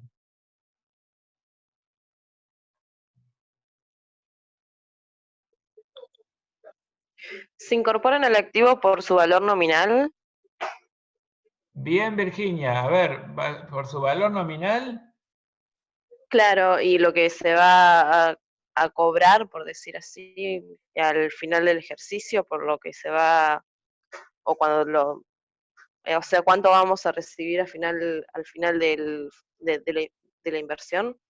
Bueno, si nos referimos al plazo fijo, por ejemplo, sí, inicialmente respetamos el valor nominal, pero ¿cómo les dije que tenían que incorporar siempre unas partidas al activo? ¿Por su? No, Una sola palabra. Costo. Muy bien, Martín, bien, bien, Victoria, Ariadna, bien, por su costo. De manera que nosotros tenemos que reconocerlo inicialmente por su costo. Ahora, Virginia, activemos de vuelta el micrófono, por favor. ¿Cómo sigue la historia? Lo incorporamos por su costo. sí. Ay, no sé. No ¿Por sé. qué por su costo? ¿Qué pasa al momento en que nosotros decimos, hoy hacemos la inversión? Todavía no hemos obtenido renta. No. Lo que tenemos que mostrar es, en realidad, el sacrificio económico en el que hemos incurrido para disponer de ese activo, Sí. que lo clasificamos como lo clasificamos por la intención que hemos tenido al invertir en él y por las posibilidades ciertas que ese bien nos ofrece, ¿correcto? Sí, sí. Bueno, entonces, cuando nosotros incorporamos, por ejemplo, un depósito en plazo fijo y lo hicimos por su valor nominal, como decía Virginia, neteando los intereses que todavía no han devengado, es decir, la totalidad de los intereses que prometió la entidad financiera, Sí. estamos mostrando el costo de la inversión, es decir, el total de dinero impuesto. ¿De acuerdo? Sí. Genial. Y cuando incorporamos una acción, una inversión en acciones, y mostramos el monto invertido, ya sea para pagar la cotización, como así también los costos necesarios para poder disponer de las acciones de nuestro patrimonio, es decir, los costos de intermediación. Y tal vez netiemos los dividendos declarados pendientes de cobro, pero que en conjunto, ¿qué van a mostrar? El sacrificio económico en el que incurrimos, ¿cierto? Claro. Genial. Sí, sí. Del mismo modo, los títulos públicos, cuando los damos de alta por el valor invertido y segregamos el cupón corrido, pero sin embargo, en conjunto muestran el costo, ¿sí? El sacrificio económico. ¿De acuerdo, Virginia? Claro. Sí, muchas Bueno. gracias. Genial, muchas gracias a vos. ¿Cómo se miden al cierre del ejercicio? Y aquí, ¿quién toma la posta? A ver, Guada, ¿qué dice Guada?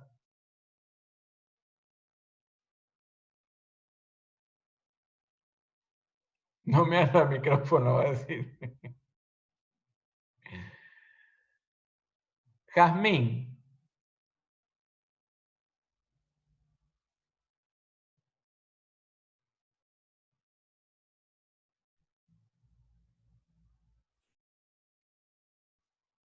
Silencio de radio. A ver, Ariadna.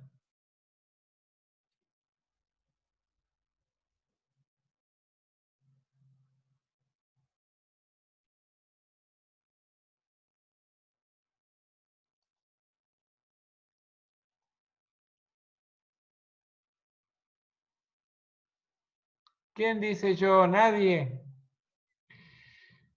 ¿Cómo se miden al cierre? Bueno, en un modelo tradicional por su valor de libros, y yo lo que tengo que hacer es, una vez que decido cuál es el valor de libros, compararlo con su valor límite, que está dado por el menor entre el valor de libros y su costo de reposición. Cuando hablamos de costo de reposición no estamos hablando necesariamente, por ejemplo, en el caso de los títulos públicos, no estamos hablando necesariamente del valor de cotización. Estamos hablando del valor de cotización más los costos necesarios para la adquisición. Eso es lo que conforma el costo de reposición, ¿sí? Y bueno, y ahí lo comparo. Comparo los dos, tomo el menor y me fijo si hay una desvalorización. Cuando tenemos una inversión en plazo fijo, por ejemplo, aún una inversión de este tipo, pero en un modelo de valores corrientes, yo lo que hago es tomar el valor de mercado al momento de la medición, dado por su valor neto de realización, neto de rentas o neto de dividendos declarados, ¿sí? Eh, ya sea el primer caso de títulos públicos, el segundo de acciones, justamente para poder medirlo y compararlo o tornar esa medición susceptible de comparación con el valor de libros de la inversión, que es justamente representativa de eso mismo, pero correspondiente a un momento de mercado anterior al actual. ¿De acuerdo? Entonces, yo lo que tengo que ver es si comparando dos momentos de mercado, el momento de la compra con el momento de la venta, me va a permitir saber si es que hubo o no una evolución en el precio específico. Después, si mezclamos el tema digamos, de la inflación o deflación, es decir, de los cambios en el poder adquisitivo de la unidad de medida, bueno, puede haber un nuevo ingrediente, que es qué porción del RECPAM generado por el capital monetario encuentro reexpresando las partidas no monetarias, ¿sí? Entonces, bueno, por supuesto, sepan que el patrimonio es un juego de suma cero, en definitiva, y lo que estoy haciendo es encontrando, a medida que voy reexpresando parcialmente cada partida no monetaria, el RECPAM que generó el capital expuesto, ¿sí?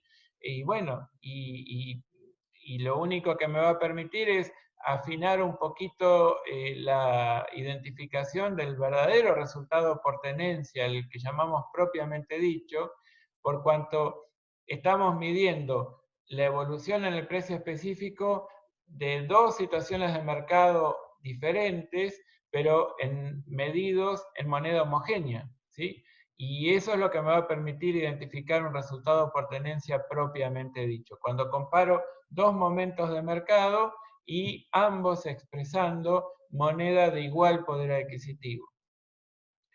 Después dice qué es el cupón corrido y en qué rubro el activo se les pone y por qué. Bueno, el cupón corrido es la renta de vengada no pagada por el Estado emisor al momento de la compra, pertenece o se expone dentro del rubro otros créditos y se los segrega por cuanto no cumple con las características de la partida a la que está estrechamente vinculada, que es títulos públicos, que se expone sí dentro de inversiones transitorias, por cuanto no es de esperar, no es posible esperar del cupón corrido la obtención de una renta adicional a la actividad principal, como sí lo es la porción de excedentes de fondos aplicada a la compra específicamente del título público. Ahora bien, si la renta que devenga el Estado, el título público, es en moneda extranjera,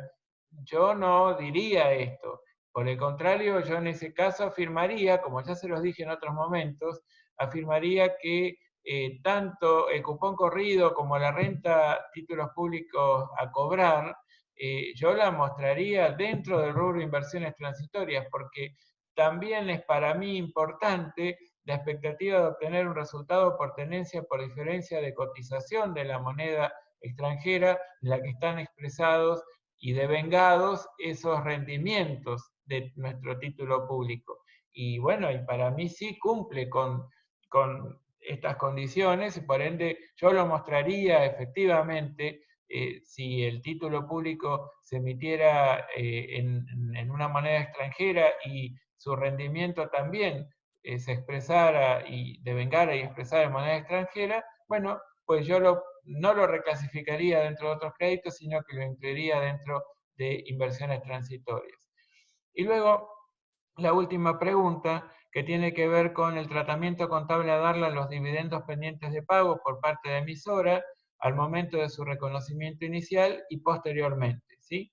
Bueno, los dividendos pendientes de pago no pagados por emisora al momento en que los estamos comprando las acciones es muy sencillo, tiene la misma razón de su segregación que el cupón corrido. Yo lo debo segregar por cuanto ese dividendo corresponde es un derecho, ¿sí? Representa un derecho que puede ejercer contra la sociedad emisora el tenedor de la acción. Y si fue declarado antes del momento en que yo las compré, seguramente ese derecho fue literalmente incorporado al precio de cotización de la acción, de tal modo que ese precio de cotización, ese precio cotizado, incluye el valor que la oferta y demanda determinaron tiene cada acción, más el derecho que otorga a su tenedor a exigirle a la sociedad emisora el pago del dividendo declarado, ¿sí?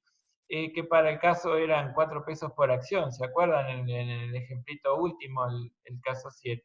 Entonces, lo que hacemos es segregarlo porque, bueno, otra vez, el ejercicio de ese derecho solo me va a permitir reconocer y recuperar el costo invertido, más no obtener una renta adicional. Entonces, está incumpliendo esta condición para ser clasificado como una inversión transitoria, y entonces lo mostramos dentro del rubro que sí, con el que sí tiene comunión en cuanto a las características de la partida y que es otros créditos, ¿sí?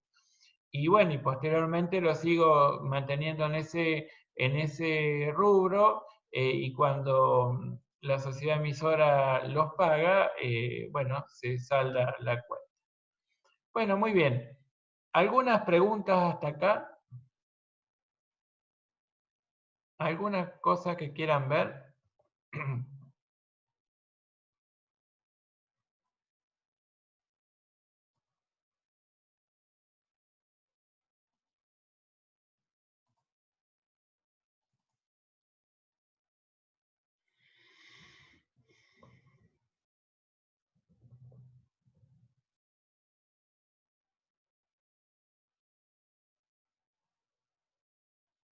Bueno, por ahora solo repasar teoría, bueno, ninguna duda, muy bien.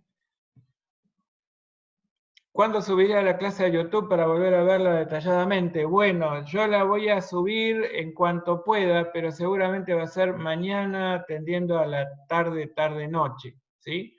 Mañana recuerden que a las 14 tenemos la clase de cuentas por cobrar, la clase inicial. Yo un poquito pensando en esto de, bueno, eh, facilitar tanto el material digital como para que ustedes ni siquiera tomen apuntes. Bueno, la clase de mañana la quiero hacer un poquito más tradicional en cuanto a una clase presencial, por cuanto, bueno, les quería hablar y por ahí les mostraría algunas cosas, pero con un material digital más acotado, simplemente para que vayamos hablando de las distintas cuestiones que tienen que ver con las cuentas por cobrar y que a mí me parece bueno que vayan leyendo durante la Semana Santa, ¿sí? Y bueno, y así están bien preparados para que en la otra semana empecemos a resolver los prácticos. Gracias, Leandro, por la pregunta. Ah, no, sí.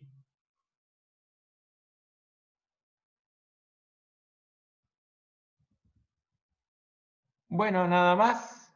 Estamos bien. Fue un poquito rápido lo de hoy, debo reconocerlo, pero me gustaría que vayan practicando un poquito la rapidez de resolución, porque esto va a ser crucial a la hora del parcial, ¿sí? Si ustedes empiezan a dar vueltas y pretenden darse mucho tiempo para tratar de identificar pros y contras de soluciones alternativas y demás, bueno, van a estar un poco complicados con el tiempo. Entonces, por favor, sería importante que parte de la práctica no sea solo resolver bien, sino también resolver bien y rápido, ¿sí? En efecto, cuando ejerciten, digamos, su profesión, ustedes van a notar que parte de lo que sus clientes van a demandar de ustedes no es solamente una solución diestra y que sean, ustedes aporten una solución y no un problema, sino que a su vez lo aporten en tiempo y forma, esa solución diestra. Y esto es un entrenamiento que lo tenemos que ir logrando y este es el momento de lograrlo, ¿sí? De entrenarlo. Entonces, tienen todavía más de un mes para llegar al parcial, entonces yo les pido que no solamente traten de resolver bien, sino de resolver bien y rápido, ¿sí? De manera que sea un doble mérito esto de trabajar en el sistema contable, midiendo digamos, reconociendo inicialmente las partidas y midiendo todos los hechos económicos registrables en forma posterior y de modo correcto, ¿sí?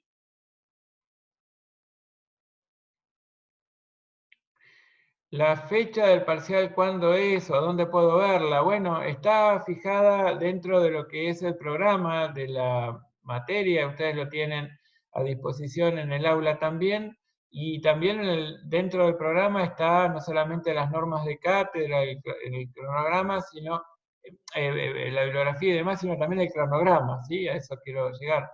Y dentro del cronograma está hasta inclusive cuándo van a rendir el coloquio final o el plenario final en el marco del taller contable, ¿sí? Cuando ya estemos terminando el cursado de la materia.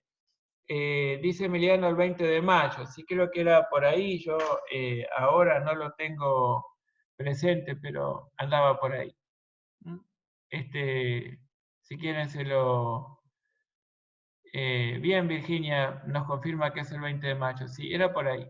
Pero no lo vamos a cambiar, así que todos vean que se va a mantener. Jazmín, si en el rescate de títulos se hiciera la medición por la cantidad rescatada, ¿el resultado de rescate cambia o es el mismo a que si se hiciera por el total? Claro, el resultado del rescate sería idéntico, porque en realidad el resultado del rescate surge de saldar parcialmente las cuentas vinculadas con los títulos públicos en virtud de la cantidad vendida y del dinero ingresado por la oferta del Estado emisor. Entonces, aunque yo haya remedido toda la tenencia, las cuentas que utilizo y que voy a acreditar van a ser títulos públicos XX, puede ser cupón corrido, títulos públicos XX, puede ser renta, títulos públicos a cobrar, XX, pero siempre acreditando esas cuentas por o en la proporción de los títulos vendidos, ¿sí? o entregados en términos de rescate del Estado emisor. Y bueno, cuando lo comparo con el débito de la cuenta, digamos que del monto que ingresó, nos damos cuenta que hay un resultado, ¿sí? ¿Está bien, Jazmín?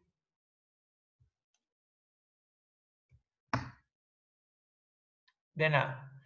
Bueno, muy bien. Nada más quieren preguntar, cerraríamos acá. Sí, y nos vemos mañana a las 14. ¿De acuerdo? Como siempre les digo, cuídense mucho y descansen lo suficiente como para mañana tener todas las pilas para poder empezar con cuentas por cobrar a las 14. Muchas gracias a ustedes. Les mando un abrazo virtual. Será hasta mañana. Gracias.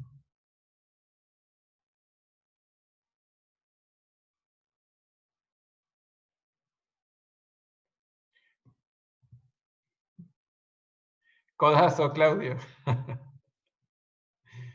Gracias.